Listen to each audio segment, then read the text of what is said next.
Well, all right. What say you we get in with another Grimm's complete a fairy tale? But first, you know how we do.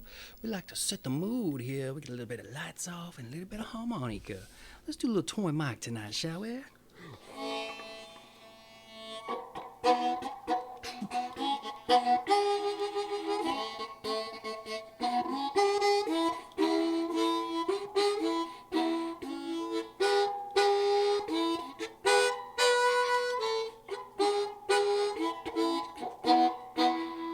Oh yeah. And you like the little tuk tuk tuk tuk?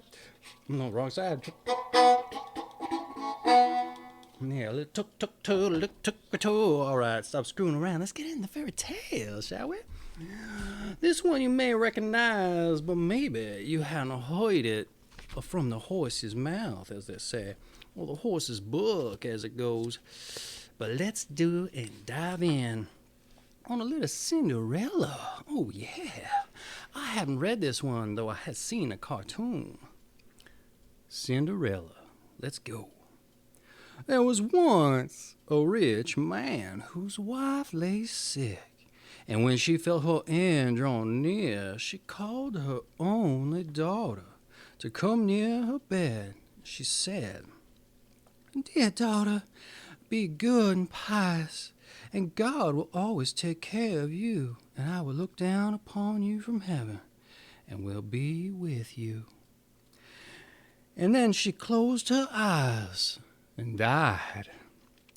The maiden went every day to her mother's grave and wept, and was always pious and good. When the winter came and the snow covered the grave with a white covering, and when the sun came in the early spring and melted it away, the man took to himself another wife. The new wife brought two daughters home with her, and they was beautiful and fair in appearance, but at heart were black and ugly. And it began very evil times for the poor stepdaughter. "Is this stupid creature to sit in my same room with us?" said they. "Those who eat food must earn it. She is nothing but a kitchen maid." They took away her pretty dresses and put her in old gray kirtle, and gave her wooden shoes to wear. "Just look now at the proud princess and how she is decked out," cried they, laughing. And then they sent her into the kitchen. There she was obliged to do heavy work from morning to night, get up early in the morning, draw water, make fires, cook, and wash. Besides that, the sisters did their utmost to torment her, mocking her, sowing her peas and lentils among the ashes, and setting her to pick them up. In the evenings, when she was quite tired out with her hard day's work, she had no bed to lie on, but was obliged to rest on the hearth among the cinders. And because she always looked dusty and dirty, as if she had slept in the cinders, they named her Cinderella. It happened one day that her father went to the fair, and he asked his two stepdaughters what he should bring back for them. "Fine clothes," said one. "Pearls and jewels," said the other. "But what will you have, Cinderella?" said he. "The first twig, father, that strikes against your hat on the way home. That is what I should like you to bring me." So he bought for the two stepsisters fine clothes, pearls, and jewels, and on his way back, as he rode through the green lane, a hazel twig struck against his hat, and he broke it off and carried it home with him. And when he reached home, he gave to the stepdaughters what they had asked for, and to Cinderella he gave the hazel twig. She thanked him and went to her mother's grave and planted this twig there, weeping so bitterly that her tears fell upon and watered it, and it flourished and became a fine tree. Cinderella went to see it 3 times a day, and wept and prayed, and each time a white bird rose up from the tree. And if she uttered any wish, the bird brought her whatever she had wished for. Now it came to pass that the king ordained a festival should be last for 3 days, into which all the beautiful young women of the county were bidden, so that the king's son might choose a bride from among them. When the two stepdaughters heard they too were bidden to appear, they felt very pleased. And they called Cinderella and said, "Comb our hair, brush our shoes, and make our buckles fast. We are going to the wedding feast at the king's castle." When she heard this, Cinderella could not help crying, for she too would have liked to go to the dance, and she begged her stepmother to allow her. "Wait, what? You, Cinderella?" said she. "And all your dust and dirt, you want to go to a festival? You that have no dress and no shoes, you want to dance?" But as she persisted in asking, at last the stepmother said, "I have strewed a dish full of lentils in the ashes, and if you can pick them all out again in 2 hours, you may go with us." Then the maiden went to the back door, led to the garden, and called out, "O gentle doves, O turtle doves, and all the birds that be, the lentils that in the ashes lie, come and pick up for me. The good must be put in the dish, the bad you may eat if you wish." Then there came into the kitchen window 2 white doves, and after them some turtle doves, and at last a crowd of all the birds under heaven, chirping and fluttering, and they aligned among the ashes. And the doves nodded with their heads and began to pick, pack, and then all the others began to pick, pack, and put all the good grains in the dish. Before an hour was over, all was done, and they flew away. Then the maiden brought the dish to her stepmother, feeling joyful and thinking that now she should go to the feast. But the stepmother said, "No, Cinderella, you have no proper clothes, and you do not know how to dance, and you will be laughed at." And when Cinderella cried for disappointment, she added, "If you can pick 2 dishes full of lentils out of the ashes nice and clean, you shall go with us," thinking to herself, "For that is not possible." When she had strewed 2 dishes full of lentils among the ashes, the maiden went through the back door in the garden and cried, "O gentle doves, O turtle doves, and all the birds that be, the lentils that is in the ashes lie, come and pick for me. The good must be put in the dish, the bad you may eat if you wish." So there came to the kitchen window 2 white doves, and then some turtle doves, and at last a crowd of all the other birds under the heaven, chirping and fluttering. And they alighted among the ashes, and the doves nodded with their heads and began to pick, pack, and then all the others began to pick, pack, and put all the good grains into the dish. And before half an hour was over, all was done, and they flew away. And then the maiden took the dishes to the stepmother, feeling joyful, thinking now she should go with them to the feast. But she said, "All this is of no good to you. You cannot come with us, for you have no proper clothes and cannot dance. You would put us to shame." Then she turned her back on poor Cinderella and made haste to set out with the 2 proud daughters. And as there was no one left at the house, Cinderella went to her mother's grave under the hazelnut bush and cried, little tree, shake over me, that silver and gold may come down and cover me." Then the bird threw down a dress of gold and silver, and a pair of slippers embroidered with silk and silver. And in all haste she put on a dress and went to the festival. But her stepmother and sisters did not know her, and thought she must be a foreign princess.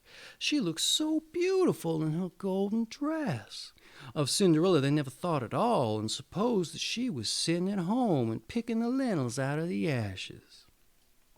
The king's son came to meet her and took her by the hand and danced with her, and he refused to stand up with anyone else, so that he might not be obliged to let go her hand.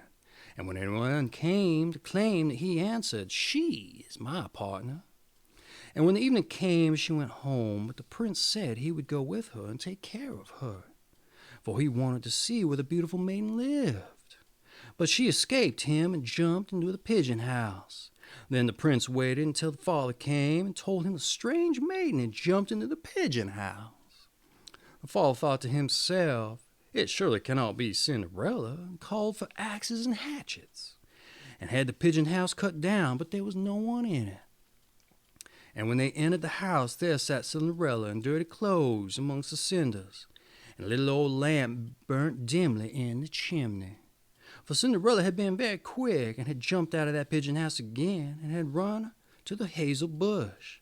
And there she had taken off her beautiful dress and laid it on the grave, and the bird had carried it away again. And then she had put on her little gray kirtle again, and she had sat down in the kitchen amongst the cinders. The next day, when the festival began anew, and the parents and stepsisters had all gone to it, Cinderella went to the hazel bush and cried, little tree, shake over me, that silver and gold may come down and cover me. Then the bird cast down a still more splendid dress than on the day before, and when she appeared in it amongst the guests, everyone was astonished at her beauty. The prince had been waiting until she came, and he took her hand and danced with her alone. And when anyone else came to invite her, he said, "She is my partner." And when the evening came and she went to go home, and the prince followed her, for he wanted to see what house she belonged. But she broke away from him and ran into the garden at the back of the house. There stood a fine large tree bearing splendid pears. She leapt as lightly as a squirrel among the branches, and the prince did not know what had become of her. So he waited until her father came, and then he told him that a strange maiden had rushed from him, and that he thought she had gone up the pear tree. Father thought to himself, "It surely cannot be Cinderella," and he called for an axe and felled the tree. But there was no one in it.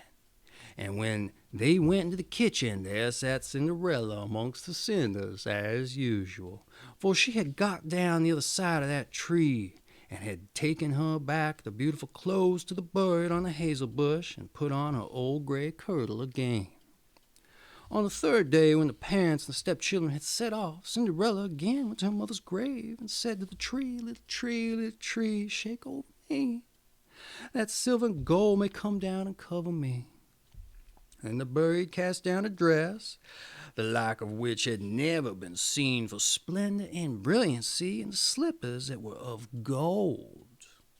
And when she appeared in this dress at the feast, nobody knew what to say for wonderment. The prince danced with her alone, and if anyone else asked, he answered, "She is my partner." And when it was evening, Cinderella wanted to go home, and the prince was about to go with her, when she ran past him so quickly that he could not follow her. But he had laid a plan, and had caused all the steps to be spread with pitch, so that as she rushed down them, the left shoe of the maiden remained sticking in it. The prince picked it up and saw that it was of gold and very small and slender. The next morning he went to the father and told him that none should be his bride, save the one whose foot the golden shoe should fit. Then the two sisters were very glad, because they had pretty feet. The eldest went to her room to try on the shoe, and her mother stood by. But she could not get her great toe into it, for the shoe was too small. Then her mother handed her a knife and said, "Cut the toe off, for when you are queen you will never have to go on foot." So the girl cut her toe off, squeezed her foot into the shoe, concealed the pain, and went down to the prince. Then he took her with him on his horse as his bride and rode off. Then they had to pass by the grave, and there sat two pigeons on a hazel bush and cried, there they go, there's blood on her shoe. The shoe is too small, not the right bride at all." Then the prince looked at her shoe and saw the blood flowing, and as he turned his horse round and took to the false bride home again, saying she was not the right one, and that the other sister must try on the shoe. So he went to her room to do so, and got her toes comfortably in, but her heel was too large. Then her mother handed her a knife, saying, "Cut off a piece of your heel. When you are queen, you will never have to go on foot." So the girl cut off a piece of her heel and thrust her foot into the shoe, concealed the pain, and went down to the prince, who took his bride before him on his horse and rode off. When they passed by the hazel bush, the two pigeons sat there and cried, there they go, there's blood on her shoe. The shoe is too small, not the right bride at all." Then the prince looked at her foot and saw how the blood was flowing from the shoe and staining the white stocking. And he turned his horse round and brought the false bride home again. "This is not the right one," said he. "Have you no other daughter?" "No," said the man, "only my dead wife left behind her little stunted Cinderella. It is impossible that she can be the bride." But the king's son ordered her to be sent for. But the mother said, "Oh no, she is much too dirty. I could not let her be seen." But he would have her fetched, and so Cinderella had to appear. First she washed her face and hands quite clean, and went in curtsied to the prince, who held out her golden shoe. Then she sat down on the stool, drew her foot out of the heavy wooden shoe, and slipped it into the golden one, which fitted in perfectly. And when she stood up, the prince looked in her face, and he knew again the beautiful maiden that had danced with him. And he cried, "This is the right bride." The stepmother and two sisters were thunderstruck, and grew pale with anger. But he put Cinderella before him on his horse, and rode off. And as they passed the hazel bush, the two white pigeons cried, "There they go, there they go, no blood on the shoe's not too small, the right bride is she after all." And they had thus cried, they came flying after and perched on Cinderella's shoulders, one on the right and one on the left, and so remained.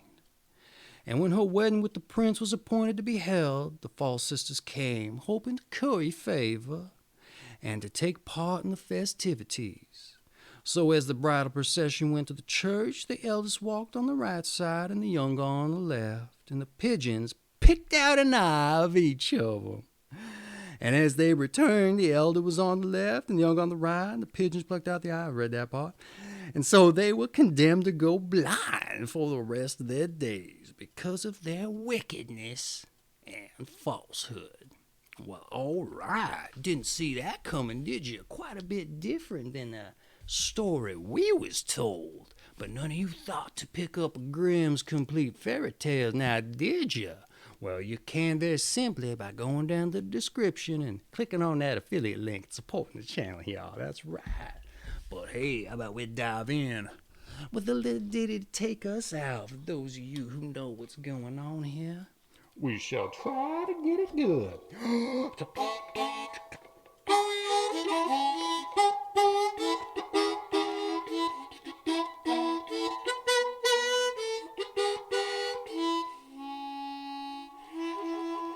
All right, thanks for joining in. You can get on with your day now. That's right. Oh, you have a good one, you hear?